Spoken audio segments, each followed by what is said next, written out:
You don't want to marry a crazy person, do you? Nah, too much baggage. How crazy are we talking?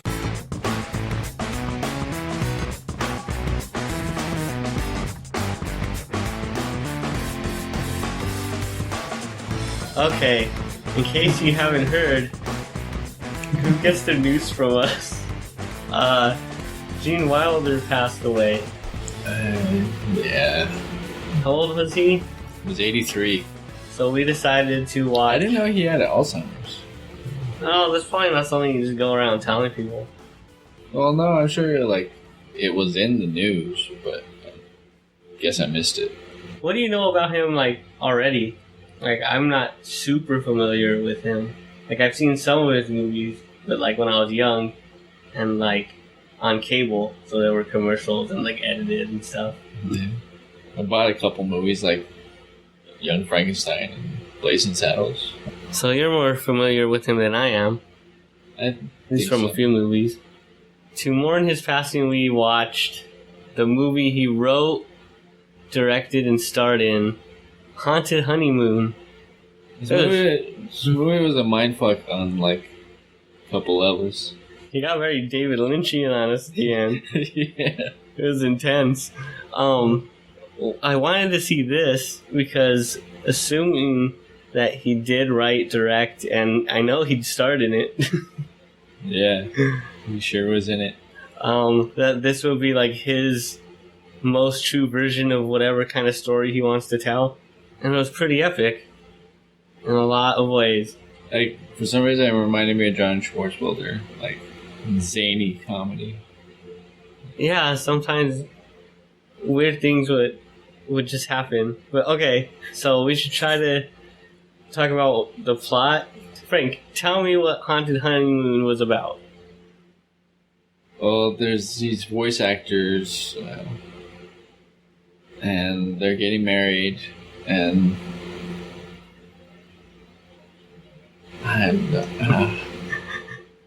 Okay. I'll try to pick up the ball from there. The groom is from... He grew up in a like fancy hotel castle.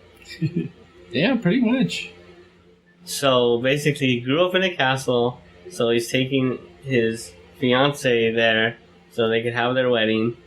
And so all of his crazy family is coming too for the wedding. Yeah. But then, and his uncle is there to try to drive him crazy so that he'll become sane again. Because, okay, the uncle's a psychologist. So Frank, you've seen a psychologist, you could yay or nay this kind of treatment method. Let's talk about because he sets the whole thing in motion basically. The uncle, he's a psychologist, and his treatment plan for his nephew, who's a little crazy. He has some trauma in his youth, probably because his parents aren't there, I assume. Oh, okay, yeah. His mom got hit by lightning. Oh yeah, at their wedding. Yeah.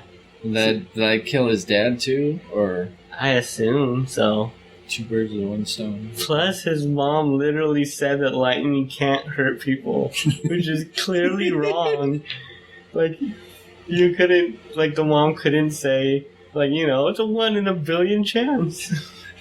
No, she said it can't. Even if it hits you, it couldn't possibly do any damage. And then it did. It did exactly that. It did extra damage. It took out 2 people with 1 lightning bolt. But because of that past trauma, and he's Larry, the main character, played by Gene Wilder. Yeah. He's the nephew. He's the one that's getting married to Gilda Radner as Vicky. There you go. That's right. So Larry's marrying Vicky. They go to the house, and little does Larry know that he's going to be quote-unquote treated by this quack. Everyone has a little trauma in their lives. Some, obviously, it affects them more than others, right? And so they repress that trauma. So what you have to do to make them stop repressing it is to make them feel that they're being driven completely insane by hiding snakes in their drawers, disbelieving everything they say, calling them crazy every opportunity you get, basically parading corpses around you. Psychology was intense. Which, to be fair, wasn't all the uncle's fault about the corpses. Yeah. But it didn't help. This is just the kind of mix-up that would happen when you're trying to drive someone crazy. And it even culminates... People die all the time. The dude gets trapped in a coffin. You could have just driven him crazy with that. You didn't even need the other stuff. Like, I would go crazy instantly if you wouldn't even have to close the coffin. Just being inside it would fucking make me insane. Yeah. I don't even want to think about it. Do you think anything that Larry went through would help with any of your psychological problems? Fuck no. I can't marry you, you're a ghost, you're a flying. How did they pull off, what if they were just trying to scare him? How did they pull off the guy walking on the wall, like, in his room? Yeah, that's what's interesting about this movie, is it's hard to tell, are they driving him crazy? Like, are all the things that are happening because of them? Or is he starting to see even worse things because they're driving him crazy? I don't know. And to make matters worse, there's a murderer on the loose. Yeah. Because apparently, like, the aunt changed her will. Was she giving Larry money, and then if he died, then they would go to the other family members? Or was it just, like, when the aunt dies?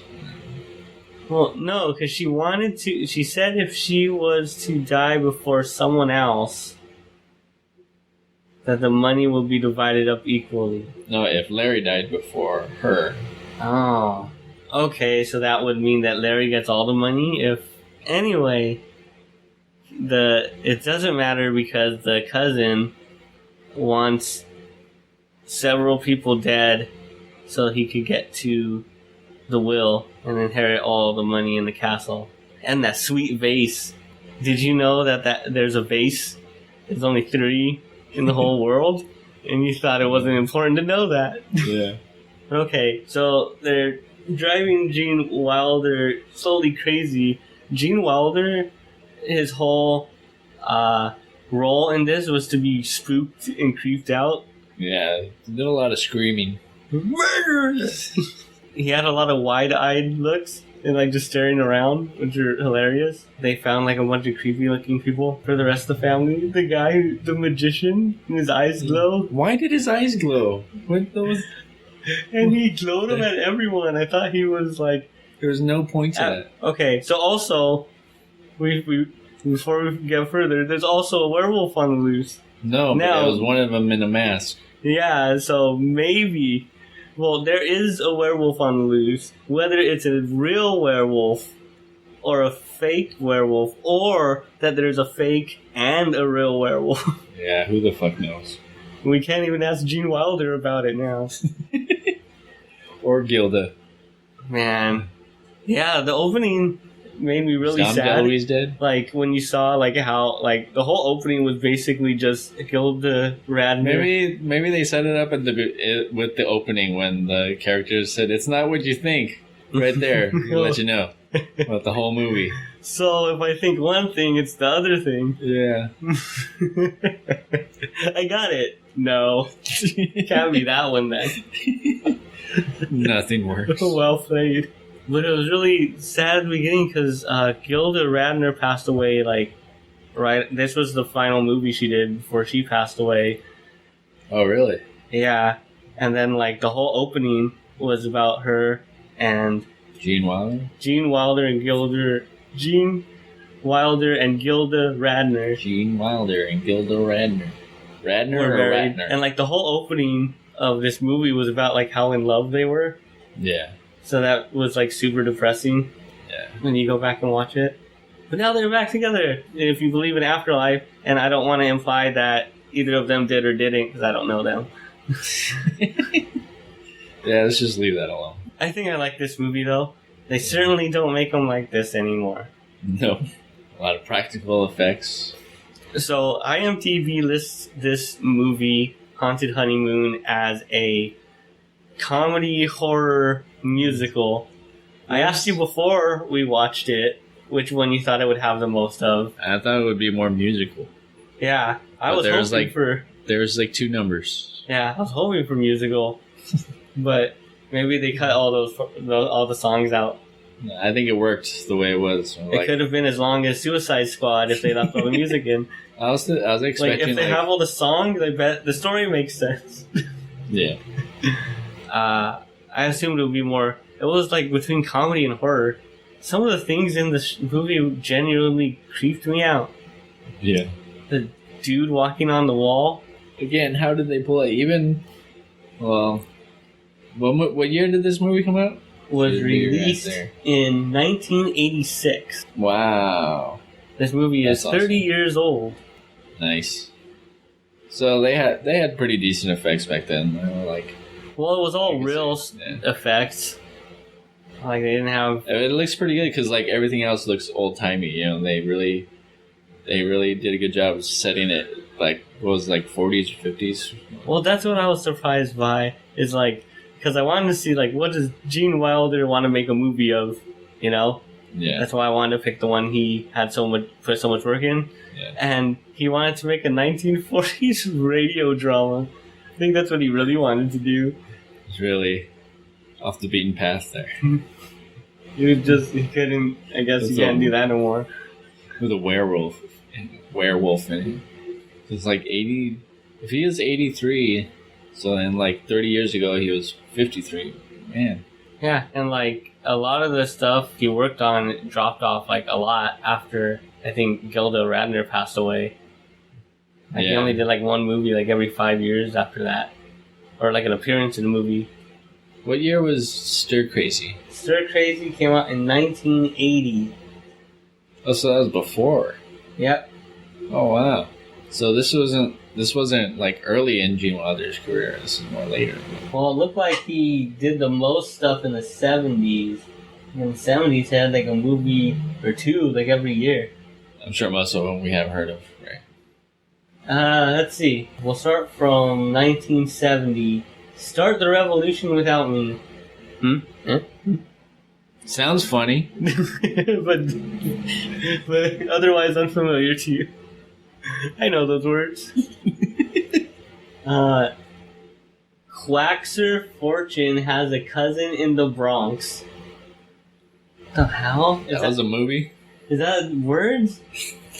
I don't know them words. Quaxer Fortune. Is that how you pronounce it? What year did that come out? 1970. Wow. And then 1971 was Willy Wonka and the Chocolate Factory. Dang, I didn't know it was that old. I thought it was like the early 80s. I was like a decade off. No, it definitely has like its 70s. The outfits. Yeah. Okay. The Scarecrow, which was a TV movie. Everything you always wanted to know about sex, but were afraid to ask. Let's watch that. 7 segments related to one another only in that they all purport to be based on sections of the book by David Rubin. The segments range from do aphrodisiacs work, in which a court jester gives an aphrodisiac to the queen and is in the end beheaded, to what happens during ejaculation, in which we watch Control Central during a successful seduction. What the fuck? Is this an educational movie? It's like a bunch of weird sex sketches. But we have to talk about the end of the movie. What, him and his cousin fighting and then the cousin getting killed by the aunt? Or like the real them actually getting married and driving off, and then the wolf. Let's talk about the almost ending first. Okay, oh yeah, the almost ending. So, I guess at the end, it turns out, that the cousin was dressing like the werewolf to kill people and make the aunt look crazy because she sees a werewolf skulking around, right?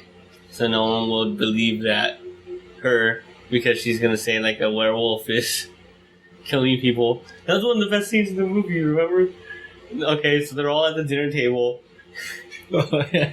She's being like super polite, and then she rings her little like rich people bell. Like she's just like laying it out there. So I know that one of you is a werewolf. Like everybody's like, what? But some of the people at the table are like, It happens in this family. Like they didn't all seem all that shocked. Yeah. Bound to happen. And then you see some of them start to get the shifty eyes. They're like, who is it? And everyone looks all sweaty. Yeah. Shifty eye. Always with the shifty eye. I think that it was the cousin dressed up as a werewolf to kill people to get to his aunt's will. And at the same time, the uncle of Larry's uncle was trying to drive Larry crazy to make him stop being so crazy. That's gotta be like a 1940s treatment protocol. Yeah. Scare them sane. It's gotta work. It's never happened before, but it's first for everything. All the ones that weren't cured, they wanted to be crazy. Pro-choice, man. Anyway, this all culminates with they're trying to scare Larry, and he goes stumbling off into the woods, basically. He runs into his cousin while his cousin's gone a-murdering, and he gets thrown in a coffin, and then he's just chilling there going crazy, because who wouldn't? And then his aunt finds him? Yeah, because the dog. I like how you pointed out, like, there's no point to having the dog in the movie, and all of a sudden, like, the dog becomes pivotal to... Well, the dog was growling at everyone. Like, useless dog. I wouldn't have been surprised if the dog walked up to the coffin and just peed on it. Then that's when I guess they uncover the plot about the cousin. Well, Gilda Radner's character kind of finds out first, like, oh yeah, like she's inside with him, and he's supposedly talking to the police when she sees that the phone cord's been cut. He wasn't talking to the police. But then he finds out that she knows that the cord was cut. Gotta kill that bitch. She put up a fight though. She hit him with like punched the crap out of him. Yeah, like that looked like a good hit. Yeah. I'm sure she punches just as well as Gene Wilder. Yeah, she looks like it. Probably she even better. Intimidated the. Oh yeah, that was it. Girlfriend. Gilda Radner got a lot of like small, awesome parts. Yeah, beat it while you're still healthy. Oh, that was good. And then she just strutted. I don't think I've seen like a female strut like that in a movie before. That was awesome. And like the whole Gene Wilder, while he's like directing, he's like, I married her. Totally. Yeah, the first musical number with Gilda Radner and Dom DeLuise, they're like doing a duet. They're singing about the dance they're doing, I guess. One of those numbers. Like they just started dancing immediately. Like his aunt pulled her aside, but then she immediately knew what the song was. The cousin was playing piano for it. Does that mean he just wanted to murder all of them? While he's playing the piano? Really changes that scene now. Yeah. Add another layer to it. Soon all these stupid songs will be over. Maybe that's why they couldn't do as many songs as they wanted, because the cousin who plays the piano kept running off to murder people. Where's cousin? Our big number's coming up. We saw him running around the backwoods. He had some gloves on. But then they catch the cousin by shooting him to death. Yeah. And well, he was holding that expensive vase. There was a vase? Go figure. What vase? They didn't mention that earlier. They didn't mention how many vases. Well, they mentioned it a second time. Just but did they mention how many vases are of that kind of vase in the whole world? They mentioned it twice. They must have missed it. So, the wedding happens, and then they're all like, yay, let's go home. And then immediately they are home. And they're doing a play based on their wedding? Yeah. They had an actor play Gene Wilder's aunt as a character. So we're going to get very Inception-y here. Okay. Gene Wilder wrote, directed, and starred in a story starring an actor who tells a play about his life, where he's getting married, and they tell that story. Gene Wilder tells that story as the actor in the movie that Gene Wilder wrote, directed, and starred in. You're right, very Inception-y. You wondered if the story that they were telling in the beginning was the same story that they ended, which would mean that the entire wedding story was just a radio play. Like this. See, I don't know, because like I don't know if it's the whole story begins right at the beginning when you see that it's a radio play. He starts to like get weirded out by the sounds in the studio, right? Yeah, but like I don't know if that was part of the radio story that is the one at the end when like you see Dom DeLuise as a man. Oh, you're like, right. The character. There's one more thing, remember? The werewolf. In the trench coat. Yeah. And the hat. So that was a real werewolf, right? Well... It was a werewolf, right? I think so, but why does he need... Well... Yeah, why the coat? Yeah. Well, it's raining out, fine, okay. But, because... What does he say? It's not what you think? Is he the one that says that? No. The person who gets killed at the beginning. Oh, yeah. Oh, but it was sort of what we thought. Was that the clue to the whole movie?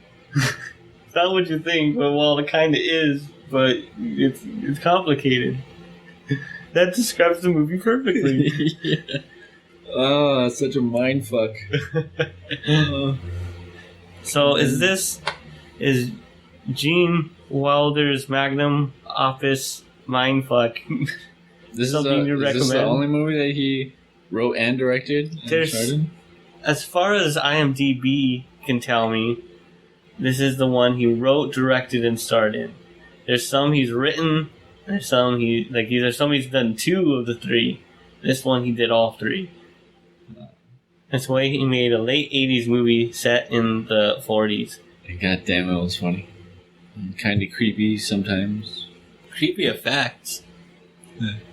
That creepy, like, melty face person, they touched it. They kept touching it. You went for the ears for some reason? I would recommend this movie. Definitely going in the top whatever of movies. Yeah, it's pretty good. Apparently it didn't do very well when it came out. I can see why. That makes me sad. Was there a director's cut or something? Like, or is this what people wanted to see? Is this a movie they'd make in the 1980s? Nah, I just see it as just Gene Wilder, all Gene Wilder. Like, he made it in a good time. Like I said, like, they had some good special effects because it was the 80s. I don't think they would have been as good if he did it, if he tried doing this movie, like, earlier in his career. I guess, is that the point? He had enough clout to make this movie? Yeah, I guess so. I'm gonna make whatever movie I want.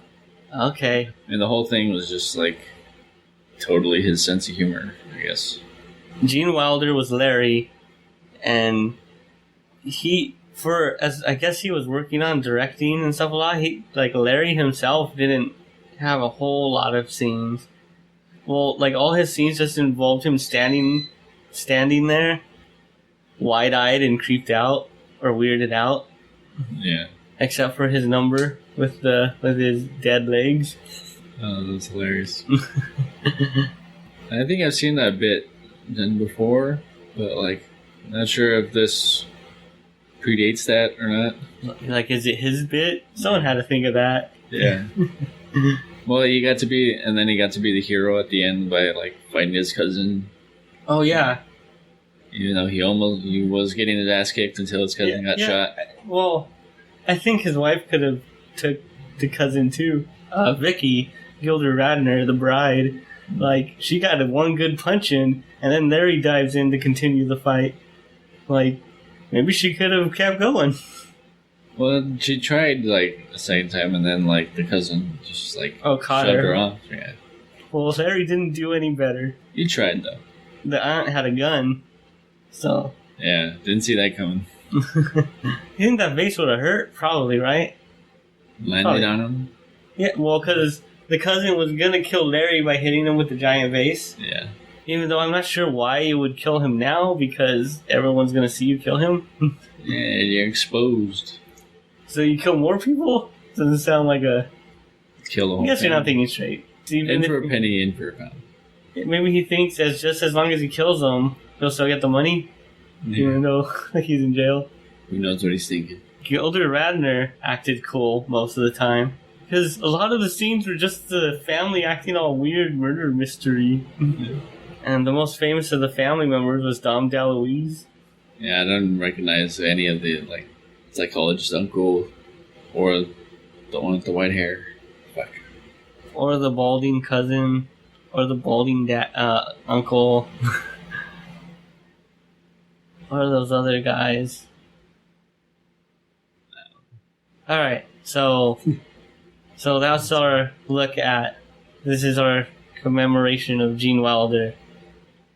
We like him more than ever now. Totally. Like, I'm glad... Well, I'm sad that it was for this reason. But we finally got... Because we don't know movies this old that well. Yeah, we weren't really exposed. And especially because... Well, we know the famous ones. But I wanted to find one that was probably going to be less talked about. Even though I bet they're all going to be, like, super talked about at this point, right? There's probably people with a lot of time going through, like, his whole filmography. Yeah. Crying the whole time. Poor bastards. Anyway, this was a great movie. Too bad it bombed, because it is all over the place, but definitely worth watching at home. I guess we appreciate it more now than they did back then. I'm sure some people appreciated it back then. Not enough. See, the story doesn't have to make sense. But the movie this should be, like, entertaining still. That usually helps. This was very entertaining. Like, everybody fucking brought it in this movie. Gilda was good. Gene was good. Dom DeLuise was fucking hilarious. Very flamboyant. I'm glad I got to see him slide it down a banister twice. Call everyone a werewolf. The butler screaming at Vicky. No, you kept laughing at that one. Because Larry, right at the beginning, he jokes that Gilda or Vicky can't hear anything. Yeah. So the butler's yelling in her ear the rest of the movie. They only did it 3 times. But every time he interacted with her, he did it. Yeah, so pretty much. When I don't remember what the reason was, but I think it was the butler. He looked really serious. Gene Wilder, he was just looking real shifty-eyed. The scene stayed too long, so like instead of looking like left, like looking nervous and looking like left and right once with his eyes, he's like doing it for like 10 seconds. What was that? I think when they first arrived at the castle and the butler didn't recognize him. Oh, the Gilda Radner part where she knocked on the door. That was good. Like, I don't even want to emulate it. Like, she nailed it. Totally. But yeah, I guess all the entrances, because also the magician's entrance, where he does the stupid little cane trick, like his cane is floating.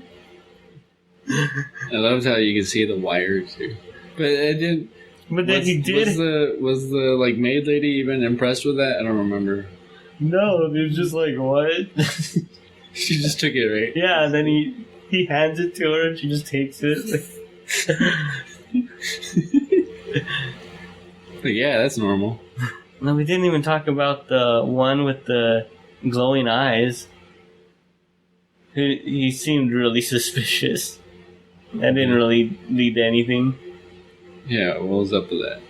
If he was just trying to creep out Larry as part of their scaring him sane thing, why was he giving the glowing eyes to everybody?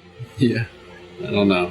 Because as soon as they opened the door, remember, he did the glowing eyes at him. And they stay real long on that shot, too. Well, like, they let the eyes go from normal to, like, full, like, head beam, and then, like, off again. Like, slowly fade out. Yeah, they really savored it. That must have been the most expensive thing in the movie, was whatever effects they used to make eyes glow like that. It was pretty intense. Yeah, I thought it meant something. Those had to lead to something. Maybe there's more to this movie than we think. It isn't what we think, and we think it's a movie that we like. Gene Wilder, rest in peace. Yeah, I miss him. I miss him so much. See you next week.